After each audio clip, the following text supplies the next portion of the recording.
समझना होगा कि आज जो परिस्थिति हम लोग के पास पैदा हो गया है, इस परिस्थिति से हम लोग को कहीं न कहीं निपटने के लिए आज टागर जयरामदा आए हैं। उनको मैं पुनः धन्यवाद देता हूँ, आभार करता हूँ, जोहार करता हूँ।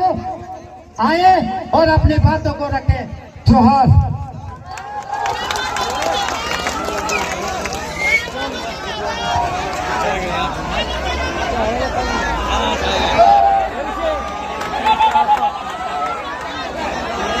भाषण इसी को सुनने आए छोड़ के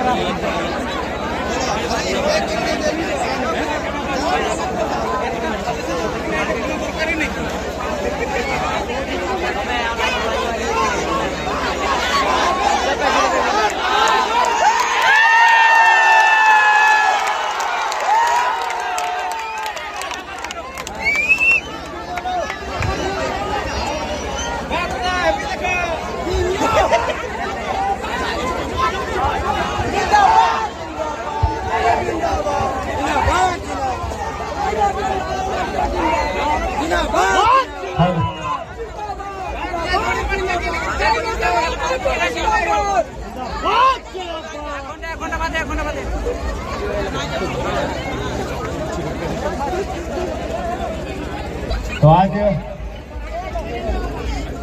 बलियापुर प्रखंड के अंतर्गत सुरुंगा पंचायत के सुरुंगा गांव में आज जितना जहां आटा ला जुटा ला सभी के जोहार करे। आज बड़ी दुर्भाग्य दुख के बात है, झारखंड राज्य अलग है 23 साल भर गए। आज झारखंड राज्य बना हुआ, गठन किया गया, 23 वर्ष कंप्लीट हो चुका है, लेकिन आज भी झारखंड के लोग अपने हक अधिकार के लिए संघर्ष कर रहे हैं। ये बड़ा दुर्भाग्य का बात है। जब इस भारत देश को आजाद किया गया था अंग्रेजों के चुंगल से, तो यही चाहे वो निरसा का क्षेत्र हो, झरिया का क्षेत्र हो या सिंदरी का क्षेत्र हो। अगर निरसा के क्षेत्र की बात करें तो वहां पंचेत डैम और माथेन डैम का स्थापना हुआ था। अगर सिंदरी क्षेत्र की बात करें तो टाटा और बीसीसीएल को हंसते हुए जमीन दिया था।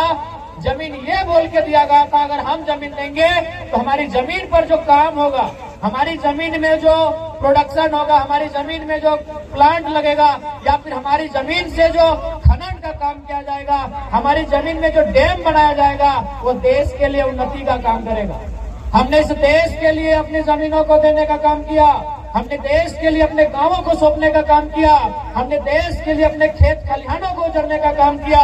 लेकिन आज कोयलांचल की धरती में, आज धनबाद की धरती में, आज सालों बाद इस राज्य के लोग, इस क्षेत्र के लोग देश से ये मांग करते हैं कि बदले में हमें भी कुछ मिलना चाहिए। मिले चाहिए ना? बताओ, देश के हमने कीना मिलना चाहिए। झरिया के लोग कोयला खातिर जमीन दिलाए, सिंदरी के लोग FCI के कारखाना खातिर जमीन दिलाए, तो निरसा के लोग डैम बना खातिर जमीन दिलाए। ये 3 गो विधानसभा के इतिहास देख ले, तीनों विधानसभा एक साइड में लागल है। कोई कोयला खातिर जमीन, महात्मा गांधी अकेले हल। 23 को बात करें, अभी 30-35 साल के लड़का, महात्मा गांधी एगो लगभग 60 साल के बूढ़ा आदमी, 60 साल 65 साल के बूढ़ा आदमी एगो लाठी लेके अंग्रेज के तोप गोला बारूद से लड़ गए। या पर एलवी सिंह कितना बारूद है बताओ? एक बूढ़ा आदमी आधा धोती पीट के हेड मुर्रे गतवा में अब मैंने गंजी तक नहीं पीना है, से बूढ़ा गांधी, राष्ट्रपिता गांधी से बूढ़ा लगवा 60, 65, 70 साल की उम्र में एगो लाठी लेके, सोच पर की कलेजा है, एगो लाठी लेके अंग्रेज के तोप गोला से लड़ गए। और तो अगर एलवी सिंह के गोला से डर के घर भेज में तो आज देख ले, वो भी डम हिया आई गलो, कल तोर घर तक है। देख, एक बात स्पष्ट हम बोलना चाहेंगे, ना हम भैया, ना हम भोलू महतो है, ना चंद्र प्रकाश चौधरी है। आप हमारा समर्थक बनिए या ना बनिए, हम नहीं कभी नहीं कहेंगे कि आप हमारा समर्थक बनिए। आप हमारा समर्थक बनिए चाहे नहीं बनिए, लेकिन एक बात कहेंगे, आप अपने गांव का रक्षक बनिए। आप हमारा समर्थक मत बनिए, हमारी पार्टी का भी समर्थक मत बनिए।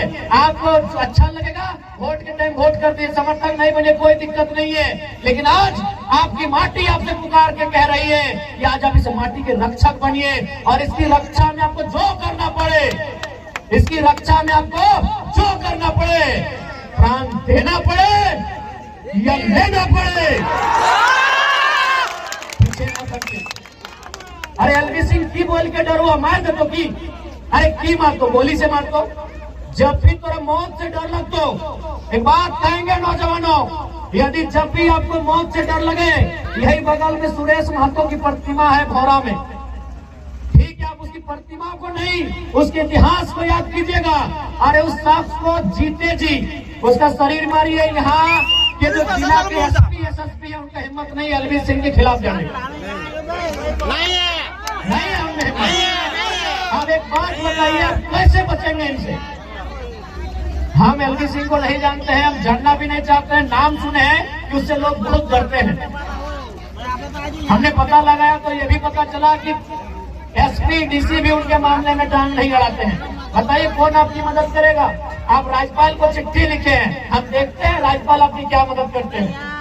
भले भारत देश को लोकतांत्रिक देश कहिए, भारत एक लोकतांत्रिक देश गांवों में है। अब एक किन गांव में जहां जंगल है, जहां पहाड़ है, अगर आप कोलियरी की बात करेंगे तो भारत देश में लोकतंत्र नहीं है। हो सके बहुत सारे बुद्धिजीवी लोग हैं, पत्रकारिता से जुड़े लोग हैं, मेरी बात को सुन रहे हैं, हो सके असहमत भी हो सकते हैं, लेकिन मैं अपने अंदर की पीड़ा को कह रहा हूँ। अगर आप कोलियरी में रहते हैं, किसी माइंस के एरिया में रहते हैं, वहाँ लोकतंत्र नहीं है, वहाँ बाहुबली चलता है, एलवी सिंह उसका उदाहरण है। वहाँ कोई लोकतंत्र नहीं है, कोयला के खदानों में कोई लोकतंत्र नहीं है कि कैसे मैनेज करेंगे। का नाम मत लीजिए, गांव आपका है, आपको बचाना होगा, रास्ता आपको अपनाना होगा। और हम यही तो कहेंगे कि आज जो लोग अधिकार के लिए लड़ते हैं वो कभी नहीं मरते हैं। आज विनोद बाबू को उदाहरण लीजिए, विनोद बाबू के भाई का नाम कौन जानता है बताइए? विनोद बाबू के बेटों का नाम कौन जानता है? विनोद बाबू की बेटियों का नाम कौन जानता है? लेकिन विनोद बाबू का नाम पूरा झारखंड जानता है। ये आपको तय करना है, जो लड़ते हैं वो कभी नहीं मरते हैं, जो अधिकार के लिए लड़ते हैं वो कभी नहीं मरते हैं। आज किसी महापुरुष की बात कीजिए, आप उसके परिवार में एक सदस्य का नाम हमको बताइए। आप बताइए भगत सिंह के भाई का क्या नाम था? आप बताइए चंद्रशेखर आजाद के बहन का क्या नाम था? कोई नहीं जानता। जानता उन्हीं को है जो लोगों के लिए लड़ते हैं, जो लोगों के लिए अपनी जान निछावर करते हैं। इसीलिए इस भीड़ में ऐसे नौजवान हैं तो पीछे मत हटिए। आज आखिर हम यदि मेरे गर्दन को काट देने से आपको न्याय मिलेगा तो आइए हंस के एक थाली लेके आइए, अपनी गर्दन आपकी थाली में हम परोस देंगे। यदि पंचायत को न्याय हमारी गर्दन से मिलेगा तो हम आइए, आप थाली लेकर मेरी गर्दन को हंस के ले लीजिए। लेकिन 32,000 गांव है, 32,000 राक्षस है, 32,000 समस्याएं हैं, 32,000 टाइगर जयराम महतो की जरूरत है। हम एक बार मरेंगे, हमको नहीं डर लगता है। अगर डर लगता तो हम यहाँ आते ही नहीं, अभी रात को तो आते ही नहीं, अभी झरिया के रास्ते तो नहीं आते, हम बलियापुर घूम के आते। लेकिन सवाल हम एक ही बार आपके लिए मर सकते हैं, ले लीजिए। अगर सुरंगा वाले लेना चाहते हैं तो हम सुरंगा वालों को अपनी गर्दन भेंट कर देंगे। हम मिर्जा गए तो हमने वहां भी एक ही लाइन कहा कि मेरी गर्दन भी अगर आपको भेंट चाहिए हम दे देंगे, लेकिन एक ही जगह देंगे।